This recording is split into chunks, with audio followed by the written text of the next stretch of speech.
अब एक और अहम मामला है खैबर पख्तूनख्वा का, जो कि कल होने जा रहा है, यानी नए वज़ीर आला का इंतखाब होने जा रहा है। अली अमीन गड्डापुर साहब जो कि सूबे के वज़ीर आला आया, उनके लिए कहा जाए कि वो हैं या थे, क्योंकि वो इस्तीफ़ा दे चुके हैं लेकिन उनका इस्तीफ़ा अभी तक मंजूर नहीं हुआ है।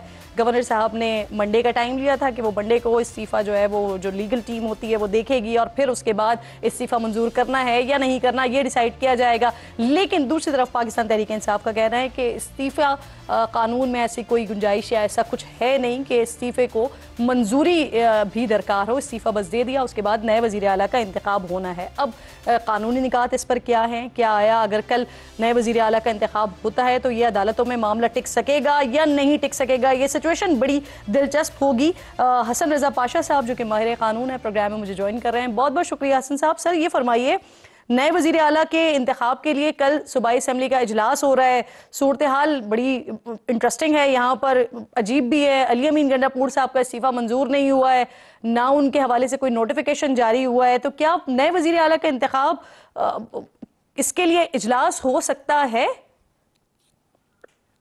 बिस्मिल्लाहिर्रहमानिर्रहीम, बहुत शुक्रिया आपने मौका फराहम किया।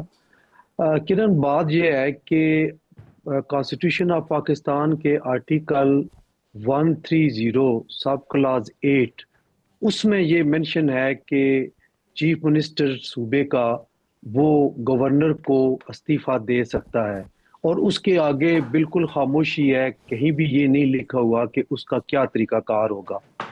अगर दूसरी साइड पे देखें, मसलन फ़र्ज कर लें कि अगर कोई प्रोविंशियल असेंबली बिल मंजूर करती है तो फिर उसको भेजा जाता है असेंट के लिए गवर्नर के पास, और वो आर्टिकल 116 में लिख दिया गया है कि गवर्नर 10 दिन के अंदर अंदर या उसको असेंट करेगा, और अगर कोई किसी क्लास पे ऑब्जेक्शन होगी तो वो इस रिक्वेस्ट के साथ वापस भेजेगा प्रोविंशियल असेंबली को कि आप इस क्लास को एक दफ़ा फिर विजिट कर लें और देख लें।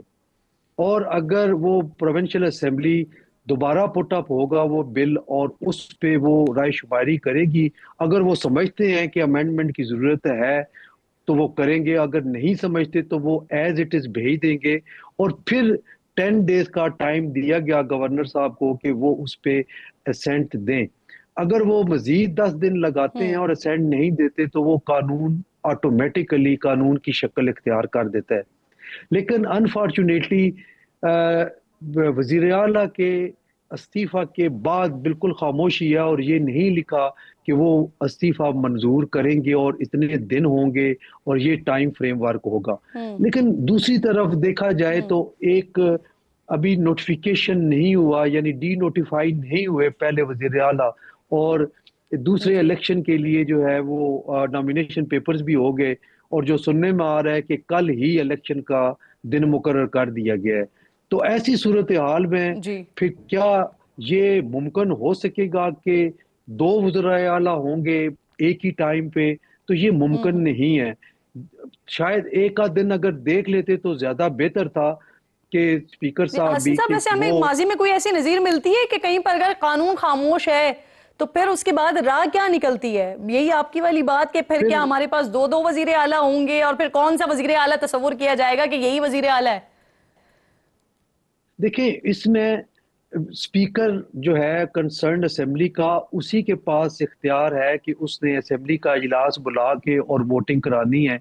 इसमें इलेक्शन कमीशन ऑफ पाकिस्तान या किसी और इदारे की इन्वॉल्वमेंट नहीं है।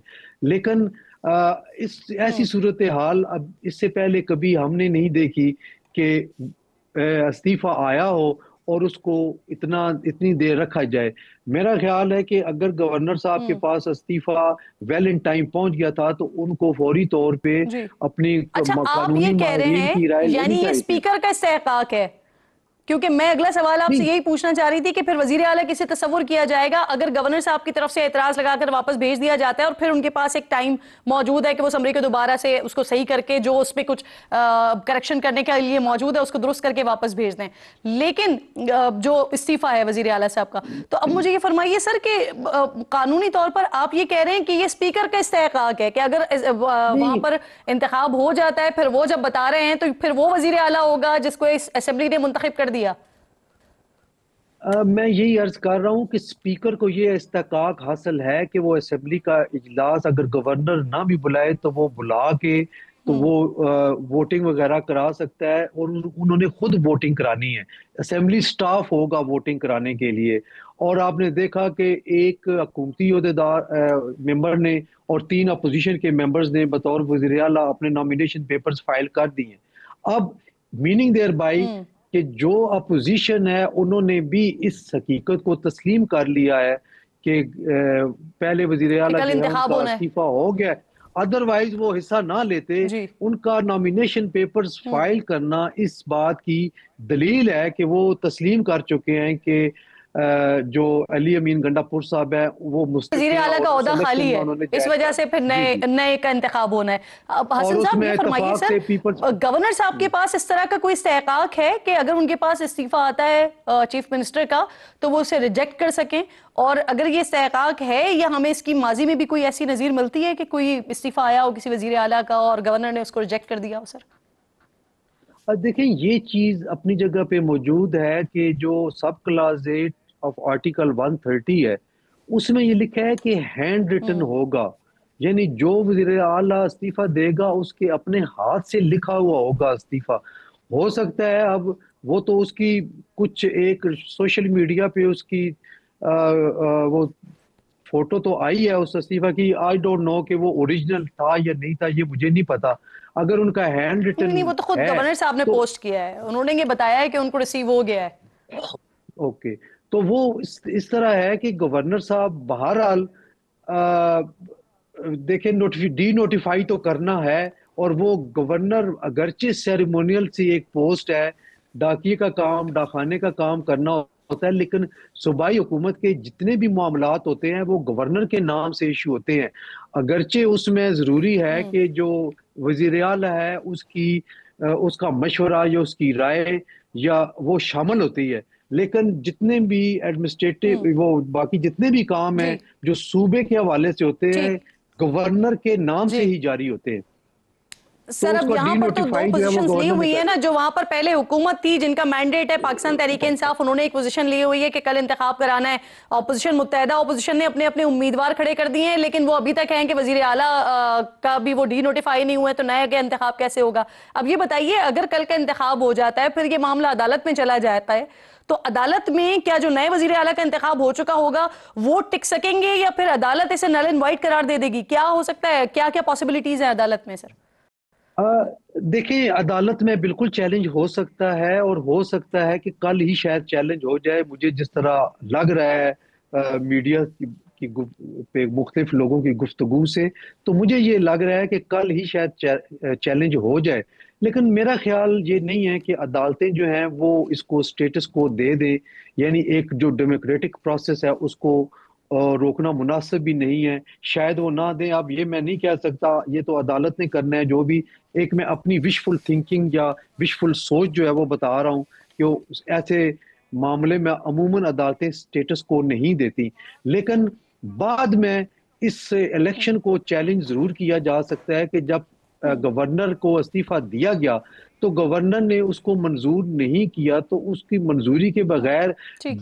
नए वजीर आला का इलेक्शन जी। कैसे हो और सर सकता, ये एक एक और भी, क्योंकि जब डिबेटेबल। ये मामला आप कह रहे हैं कि ये अदालत में चैलेंज हो सकता है और हो सकता है कि कल ही ये मामला अदालत में चला जाए, लेकिन इसके साथ साथ सर वो तमाम जमातें जो इस सारे प्रोसेस के अगेंस्ट भी थी, लेकिन उसके साथ साथ उन्होंने अपने अपने नॉमिनेशन पेपर्स भी फाइल कर दिए, तो उन्होंने खुद से एक्सेप्ट करके, जैसे आप कह रहे हैं कि ये फिर दलील है इस बात पर कि उन्होंने इस सारे प्रोसेस को मान लिया है, तो उन्होंने अपना केस कमजोर नहीं कर लिया है, खुद कानूनी केस अपना उन्होंने? जी, ये बड़ी इंटरेस्टिंग बात है। और इसमें आप देखें कि पाकिस्तान पीपल्स पार्टी से ताल्लुक है मोहतरम गवर्नर साहब का, और पाकिस्तान पीपल्स पार्टी के ही सूबाई असेंबली के मेंबर उन्होंने भी नॉमिनेशन पेपर्स बतौर वजीर आला के फाइल किए हैं। तो अब फाइल कौन कर दिए जाएगा? जी। क्या जमीयत उलमा इस्लाम जाएगी, हम्म। पीपल्स पार्टी जाएगी, या फिर मुस्लिम लीग नून जाएगी? तो ये बड़ी इंटरेस्टिंग सूरत हाल हो गई है कि अगर आपने एक्सेप्ट कर ठीक, लिया और इस तस्लीम कर बिल्कुल ठीक, लिया बहुत कि बहुत शुक्रिया आपका गुस्ताखी हो हसन गया तो साहब, फिर आपने बड़ी तफसील से सारे मकमल किए। लेट्स सी कल क्या होता है। सुहेल आफरीदी का नाम आ रहा है कि वो मजबूत कैंडिडेट है, लेकिन बकिया तीनों जमातों ने भी अपने अपने कैंडिडेट मैदान में उतार दिए हैं। कल का इंतजार करते हैं, कल का डे जो है वो बड़ा फॉर श्योर हैपनिंग वाला होगा। वक्त खत्म हो गया, इंशाल्लाह नाजरीन से मुलाकात होगी जुमे को। अपना और अपने मुल्क का खास ख्याल रखिए, फ़लस्तीन को, कश्मीर को अपनी दुआओं में याद रखिए।